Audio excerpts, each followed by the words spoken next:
Merci. Bonjour à toutes et tous. Je vous remercie chaleureusement d'être venus donc, au nom de la commission Printemps Chaud qui a organisé ces 2 journées de rencontres, d'interventions et de débats. Donc, c'est un choix politique de notre part de commencer cette première journée de printemps en ouvrant la discussion sur l'antisémitisme et plus particulièrement sur une politisation de la lutte contre l'antisémitisme. Parce que c'est quelque chose qui est régulièrement reproché à l'Union juive française pour la paix. Nous ne ferions pas suffisamment pour lutter contre l'antisémitisme. Ça, c'est ce que tous nos adversaires traditionnels issus de la galaxie sioniste nous reprochent assez systématiquement.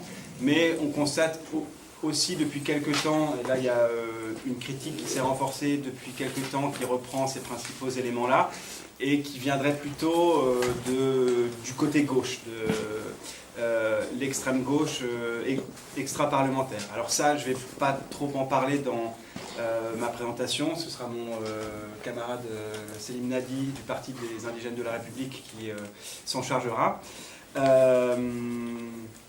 Voilà donc, alors je tiens à préciser également que nous sortons d'une séquence politique extrêmement violente où la lutte contre l'antisémitisme a été instrumentalisée à bien des égards par le pouvoir, notamment, mais pas seulement par lui.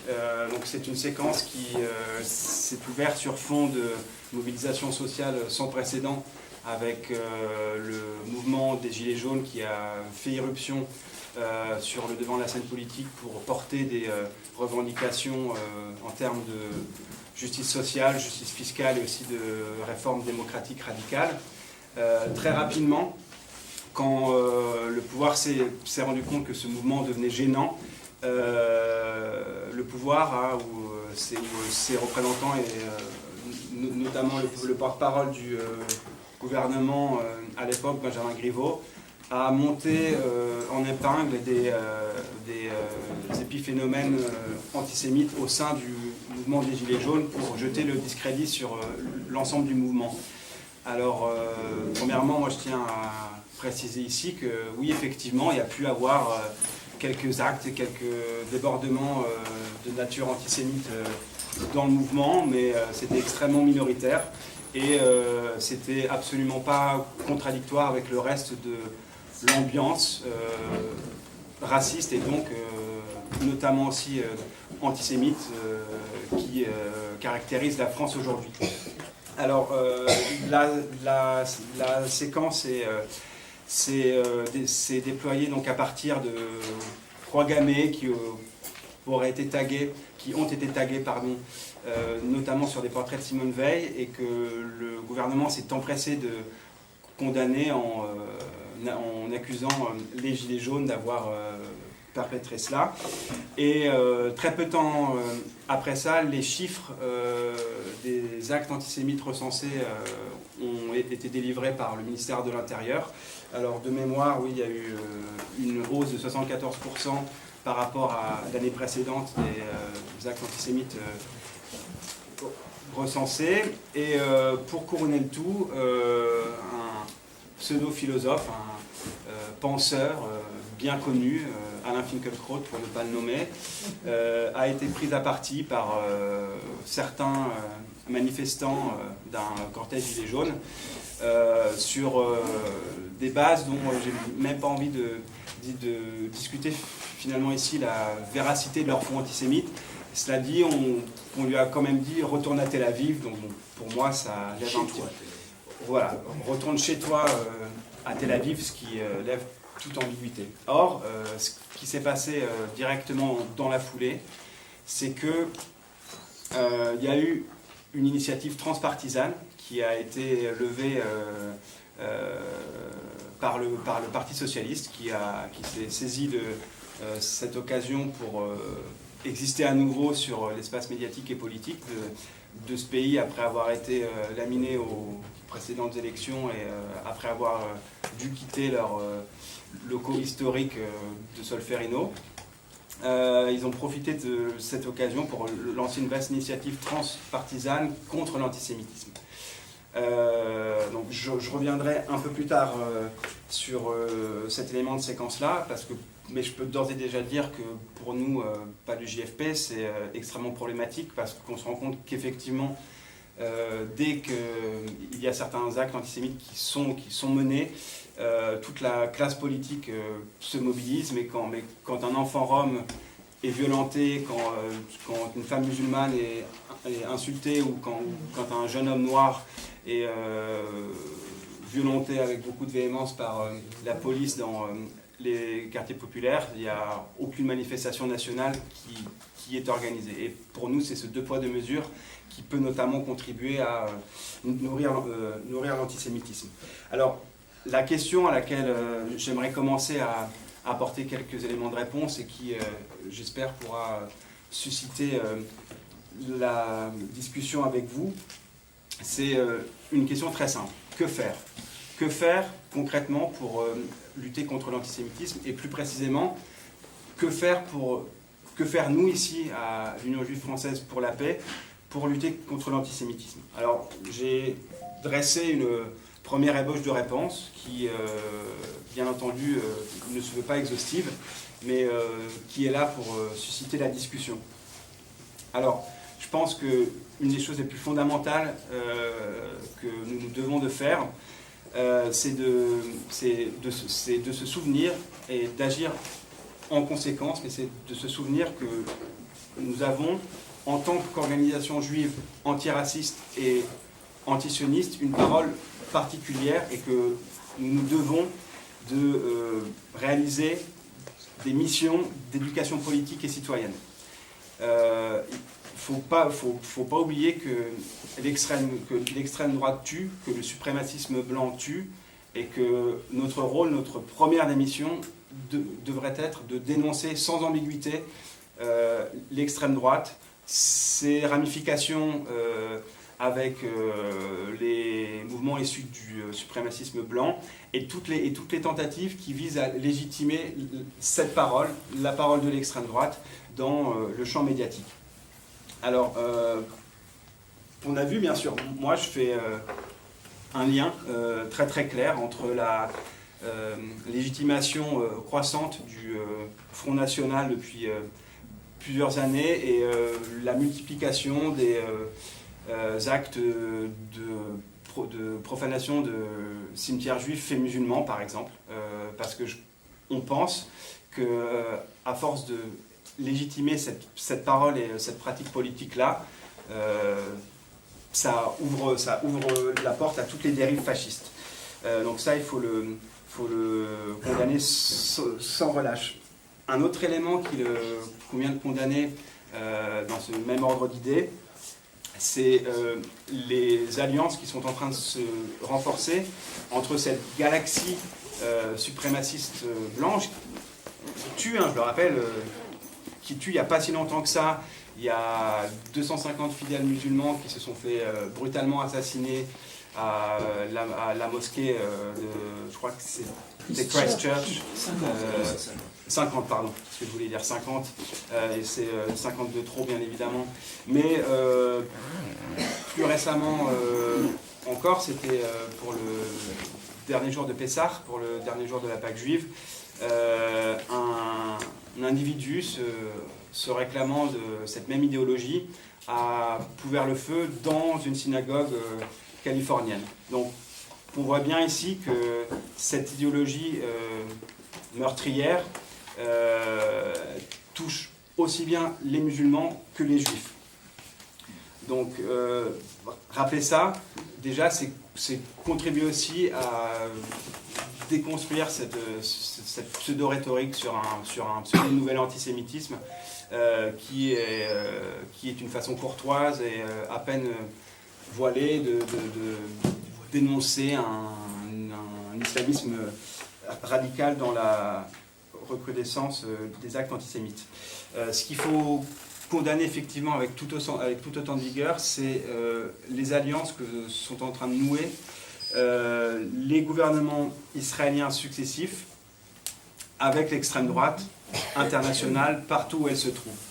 Que ce soit très récemment avec le nouveau président brésilien Bolsonaro, avec les chefs d'État et de gouvernement d'Europe de l'Est qui sont très clairement inscrits dans cette tendance politique-là. Donc on voit bien qu'il y a des alliances objectives entre les sionistes et le gouvernement israélien en premier lieu, et cette extrême droite qui masque encore plus ou moins efficacement son antisémitisme historique, mais voilà, donc on voit bien que ces liens-là doivent être condamnés avec la plus grande force.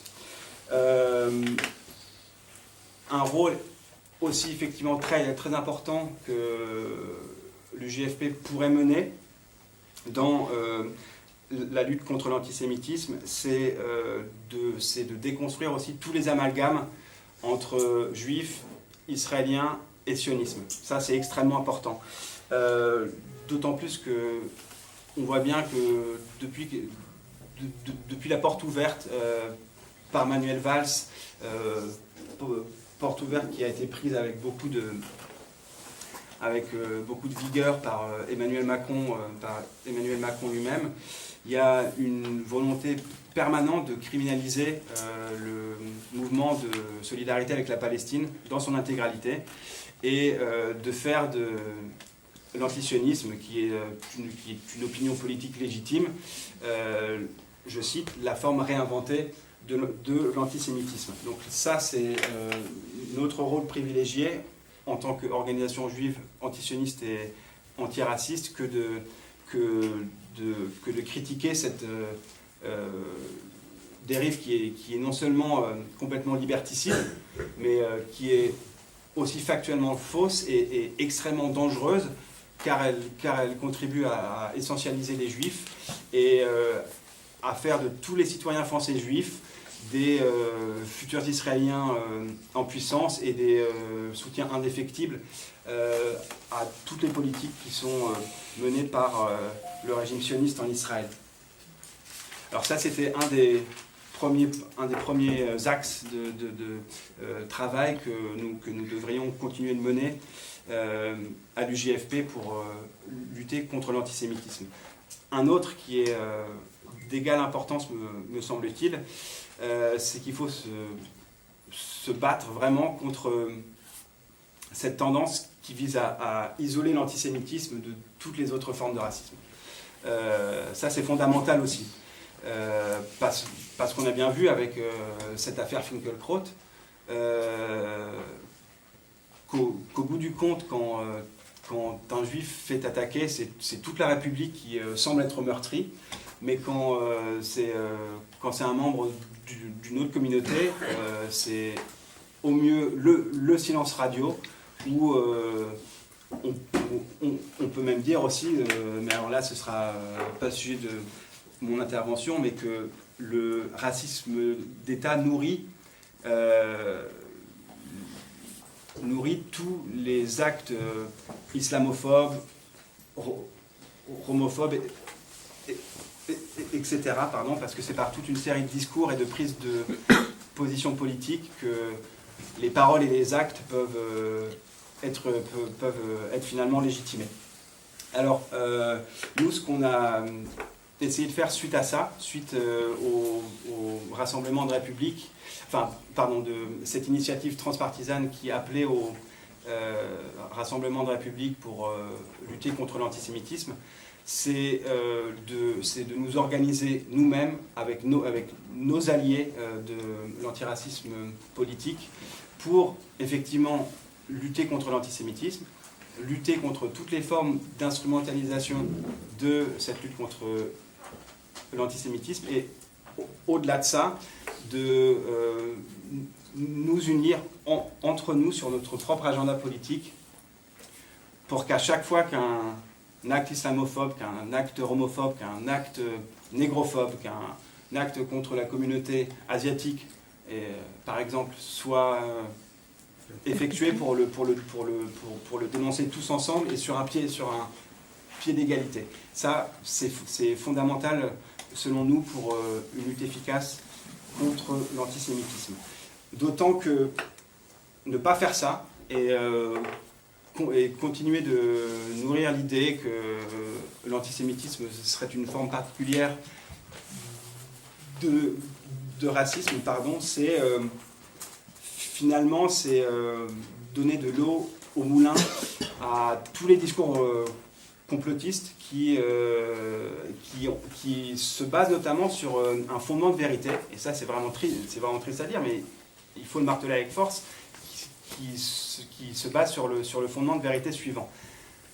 Dès qu'un juif est attaqué dans ce pays, c'est toute la République qui réagit, peu importe qu'il soit de gauche, de droite, écologiste, etc. Et quand c'est un autre membre ou une autre membre d'une autre communauté qui est attaqué, personne ne dit rien. Et ça nourrit un sentiment légitime du deux poids, deux mesures. Et c'est ce que nous devons combattre avec la plus grande force aussi si on veut mener une lutte cohérente contre l'antisémitisme. Pardon. Et ça me permet de faire le lien avec ce que j'ai pu dire, et je regarde juste mon temps de parole. Voilà, je serai plus très long pour pouvoir ensuite laisser la parole à mon camarade Selim et puis qu'on puisse engager avec vous la discussion dans la foulée. Mais c'est qu'en tant qu'organisation juive antiraciste et antisioniste, on a une responsabilité particulière qui est celle d'éducation politique et citoyenne. Et moi, je pense qu'un antisémite d'extrême droite, convaincu, on ne peut plus rien faire pour lui, ça tombe sous le coup de la loi, et voilà, moi je pense que ça ne nous concerne pas. Par contre, ce qui nous concerne, et ce qui devrait nous concerner au premier chef, c'est toute une nouvelle génération qui a été nourrie, qui s'est politisée sur Internet, notamment avec les discours politiques d'Alain Soral ou dans une moindre mesure ceux de Dieudonné aussi, et qui analyse les systèmes d'inégalité, les systèmes d'oppression, etc., par une grille antisémite, et faussement antisioniste d'ailleurs.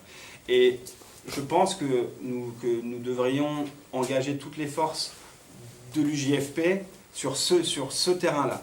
Et ça, c'est une mission qui relève effectivement d'une éducation populaire et politique. Parce que je pense que là, on a affaire à des gens avec qui on a en commun peut-être certains éléments de critique du système, voire critique du pouvoir, mais qui ont été fourvoyés, et c'est à nous, par nos communiqués politiques, par nos différentes interventions dans différents lieux, dans les quartiers populaires, dans certains établissements scolaires et ailleurs, de rétablir cette vérité-là et de lutter contre la propagation de ce type d'idée-là qui peut finalement déboucher effectivement sur une certaine forme d'antisémitisme. Donc, moi, je suis vraiment d'avis qu'on concentre toutes nos forces sur ce terrain-là. Voilà, j'aurais pu continuer un petit peu, mais je pense que je vais m'arrêter là et que je vais laisser la parole à mon camarade Selim du Parti des Indigènes de la République.